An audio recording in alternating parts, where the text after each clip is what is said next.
আমি তোমাদের মেয়ে এসেছি তোমাদের কাছে ভালোবাসার ঝুলি নিয়ে, তোমাদের কাছে ভিক্ষার ঝুলি নিয়ে। এগিয়ে দাও, ভালোবাসা দাও, ভালোবাসা দিলে ভালোবাসা পাবে। এই কথাটা আমরা বারবার এখানে বলি।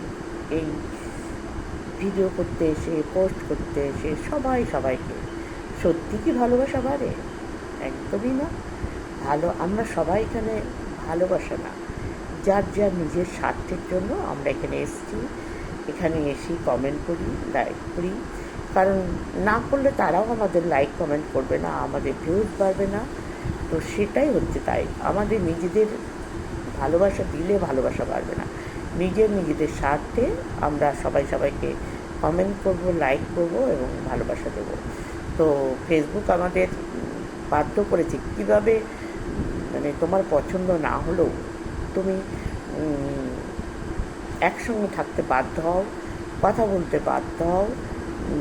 এখানে রাগ, তার জন্য তারপরে আমার যতই রাগ থাকুক সেটা ওপেনলি আমি দেখাতে পারবো না। এইভাবেই মানে একে অন্যের পাশে থেকে এগিয়ে যেতে হবে, এটা ফেসবুক আমাদের শিখিয়েছে।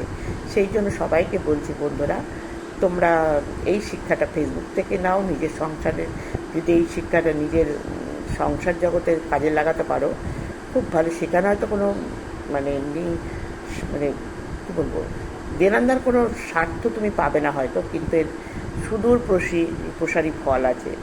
এটা তোমাকে, তুমি আস্তে আস্তে যখন আরও দীর্ঘদিন সংসার করবে তখন বুঝতে পারবে সত্যি তো এই মানিয়ে চলার ফলটাকে। প্রথম জীবনে প্রচুর বিরক্তি লাগবে, কেন এসব করছি, কেন মানাচ্ছি, কেন করব, কেন আমি সবাইকে মানাবো। তো এটা তো যখন আমরা মানাই তখন আমাদের যখন, কিন্তু এর ফল যখন আমরা পরে পাই হাতে হাতে, তখন পাই না বলে আমরা সেই মুহূর্তে এর ফলটা দেখতে পাই না। কিন্তু এর ফল যখন আমরা পাই তখন তখন বুঝতে পারি এটা কি ভীষণ ভালো যায়।